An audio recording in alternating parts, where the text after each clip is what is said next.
Nếu từng chứng kiến một chiếc ô tô bị vỡ kính cửa, nhiều người sẽ thấy một khung cảnh rất lạ. Kính không vỡ thành từng miếng to sắc lẹm như cửa kính ở trong nhà, mà gần như nổ tung rồi rơi thành hàng nghìn hạt nhỏ li ti như những hạt ngô. Có những mảnh trông giống hạt ngô, có những mảnh thì hạt đậu, có những cái viên sỏi thủy tinh bé xíu. Nhìn qua người ta dễ nghĩ rằng kính ô tô chắc là loại kính giòn, chất lượng kém nên mới vỡ vụn nhanh như vậy. Thực tế hoàn toàn ngược lại, kính vỡ thành từng hạt nhỏ không phải là một nhược điểm, mà đó là một tính năng được các kỹ sư cố tình tạo ra. Người ta biết trước rằng kính ô tô sớm muộn cũng có ngày gặp tai nạn, bị đá bắn, bị va đập hoặc bị lật xe, nên kiểu gì nó cũng vỡ.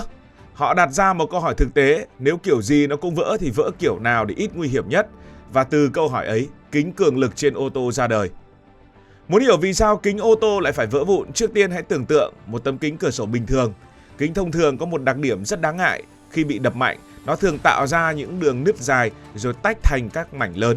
Những cái mảnh như vậy sẽ dài hàng chục cm, cạnh cực kỳ sắc, cầm một mảnh kính như vậy không khác gì cầm một con dao. Trong một căn nhà, điều này đã nguy hiểm, nhưng đặt cái tấm kính ấy lên một chiếc ô tô đang chạy 80 hay là 100 km/h thì mức độ nguy hiểm còn lớn hơn rất nhiều. Đó chính là bài toán mà các hãng xe phải giải quyết.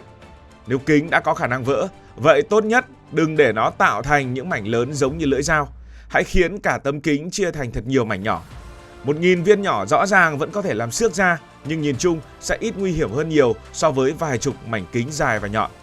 Bởi vậy, kính cửa xe được chế tạo theo cách hoàn toàn khác với kính thông thường. Và bí mật nằm ở quá trình tạm gọi là tôi luyện kính. Thì loại kính thường được dùng cho cửa bên và kính sau ô tô là kính cường lực. Cách sản xuất của nó rất thú vị. Sau khi tấm kính được cắt đúng kích thước và tạo hình phù hợp với chiếc xe, nó được đưa vào lò nung.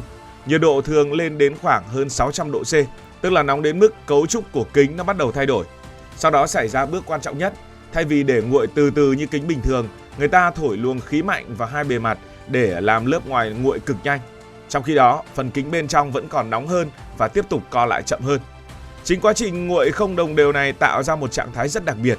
Lớp bên ngoài của kính bị đặt vào trạng thái chịu nén, còn phần bên trong lại tồn tại một thứ được gọi là ứng suất kéo. Nghe hơi kỹ thuật nhưng có thể hình dung rất đơn giản như thế này. Tấm kính giống như một chiếc lò xo đang bị ép sẵn bên trong. Các lực đang kéo và đẩy nhau nhưng vẫn nằm trong trạng thái cân bằng nên nó không bị vỡ ở lúc ấy. Nhờ lớp chịu lực nén bên ngoài, kính cường lực trở nên rất khỏe. Nó chịu va đập, rung động và thay đổi nhiệt độ tốt hơn kính bình thường rất nhiều. Đây cũng là lý do cửa kính ô tô có thể chịu cảnh xe chạy rung sóc hàng năm trời, đóng mở hàng chục nghìn lần, phơi nóng giữa trưa rồi là gặp lạnh giữa mưa mà không dễ dàng nứt vỡ. Nhưng chính cơ chế làm cho kính khỏe ấy lại tạo ra một hiện tượng rất đặc biệt khi nó thực sự bị phá vỡ. Khi tấm kính còn nguyên vẹn, các lực bên trong giữ cân bằng nhau. Nhưng nếu một điểm trên bề mặt bị phá hỏng đủ sâu, đặc biệt là tại mép kính, trạng thái cân bằng ấy lập tức sụp đổ. Một vết nứt nhỏ bắt đầu lan đi, sau đó tách thành nhiều mảnh. Những ngành nhánh ấy lại tiếp tục chia nhỏ, quá trình diễn ra cực nhanh trên toàn bộ tấm kính. Kết quả là thay vì xuất hiện một vết nứt dài rồi tách thành 2-3 mảnh lớn, cả tấm kính gần như vỡ đồng loạt thành hàng trăm hoặc hàng nghìn mảnh nhỏ. Đó là lý do đôi khi nhìn một chiếc cửa kính ô tô vỡ, chúng ta có cảm giác nó giống như phát nổ. Thực ra bên trong thì tất nhiên là không có thuốc nổ. Thứ được giải phóng chính là năng lượng của ứng suất đã tồn tại trong tấm kính từ lúc nó được sản xuất. Điều thú vị là kính cường lực có thể rất bền khi bạn tác động vào một vùng rộng giữa tấm kính, nhưng lại cực kỳ nhạy cảm nếu cấu trúc của nó bị phá đúng vào điểm yếu. Chỉ một vết nứt đủ sâu đôi khi cũng đủ biến cả tấm kính thành một đống hạt thủy tinh ở trong nháy mắt sau khi nó vỡ. Nhưng bạn phải lưu ý, cái việc mà vỡ thành từng mảnh nhỏ như vậy đó là với kính ở hai bên và kính hậu, còn kính chắn gió phía trước thì nó lại hoàn toàn khác. Tại sao kính chắn gió phía trước lại không rơi thành hạt? Vâng, nếu kính cường lực mà tốt như vậy, tại sao không dùng cái loại cường lực ở cửa rồi là ở kính hậu cho toàn bộ chiếc xe? Thì thực tế kính chắn gió phía trước lại thường sử dụng một công nghệ khác gọi là kính nhiều lớp. Kính này có cấu tạo giống một chiếc bánh sandwich, bên ngoài là một lớp kính, ở giữa là một lớp nhựa đặc biệt, phổ biến gọi là nhựa PVB, sau đó bên trong lại là một lớp kính nữa, 3 lớp được ép chặt vào nhau. Khi đá nhỏ từ xe phía trước bắn vào kính chắn gió, chúng ta thường thấy một vết lõm hoặc là một vết nứt hình mạng nhện. Khi tai nạn mạnh hơn, toàn bộ kính có thể nứt chi chít, nhưng rất nhiều mảnh kính vẫn nằm nguyên vị trí. Lý do là có lớp nhựa ở giữa, và lớp nhựa ở giữa giữ những tấm kính đó lại. Đây là điều cực kỳ quan trọng đối với kính phía trước, bởi người lái xe và hành khách không chỉ cần tránh bị kính cắt mà còn tránh bị hất xuyên qua kính chắn gió khi xảy ra tai nạn. Trong một cú va chạm mạnh, cơ thể con người có quán tính rất lớn. Nếu không thắt dây an toàn, người ngồi phía trước có thể lao thẳng về phía kính chắn gió. Và nếu tấm kính ấy vỡ lập tức thì nó sẽ tạo ra một khoảng trống lớn. Người đó có nguy cơ bị văng ra ngoài xe. Kính nhiều lớp giúp hạn chế hiện tượng này. Ngay cả khi đã nứt, tấm kính vẫn duy trì được phần nào cấu trúc nhờ lớp nhựa ở giữa. Vì vậy, về cơ bản, hai loại kính đảm nhiệm hai nhiệm vụ khác nhau.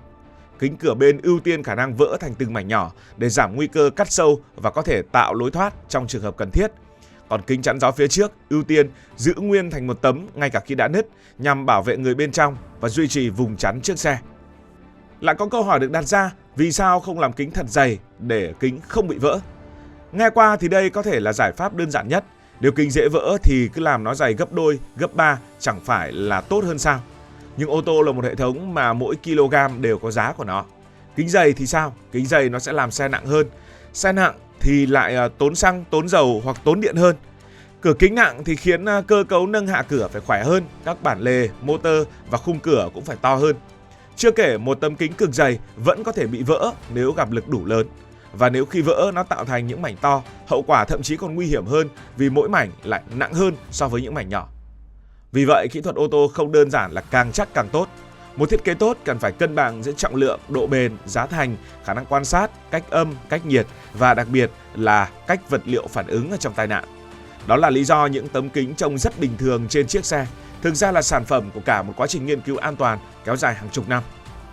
Ngày bình thường, nó chỉ là một thứ trong suốt giúp người trong xe nhìn ra ngoài.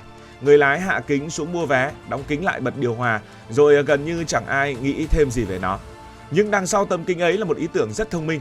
Các kỹ sư không chỉ đặt câu hỏi làm sao để kính thật cứng, họ còn đặt câu hỏi nếu kính buộc phải vỡ thì nó nên vỡ như thế nào. Và câu trả lời là hai chiến lược hoàn toàn khác nhau. Ở cửa bên, kính được tạo ứng suất để khi phá vỡ sẽ chia thành rất nhiều mảnh nhỏ như hạt ngô, giảm nguy cơ hình thành những lưỡi dao lớn.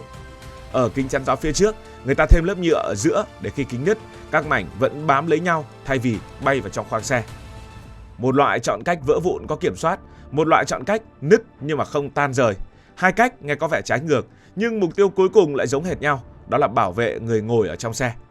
Vì vậy lần tới nếu thấy một cửa kính ô tô vỡ thành cả đống hạt nhỏ trên mặt đường, đừng nghĩ đó là vì tấm kính quá giòn. Trái lại, chính việc nó vỡ như vậy cho thấy nó đang làm đúng công việc mà các kỹ sư thiết kế từ đầu. Trong kỹ thuật an toàn, đôi khi một vật tốt không phải là một vật không bao giờ hỏng. Một vật tốt là vật mà ngay cả khi hỏng, nó vẫn cố gắng làm tổn thương con người ít nhất có thể. Và tấm kính ô tô tưởng như đơn giản chính là một ví dụ rất điển hình cho điều này. Cảm ơn vì đã quan tâm theo dõi câu chuyện này. Nếu thấy thú vị, bạn có thể nhấn nút đăng ký kênh, bật chuông thông báo và chia sẻ. Còn bây giờ thì xin được nói lời chào, tạm biệt.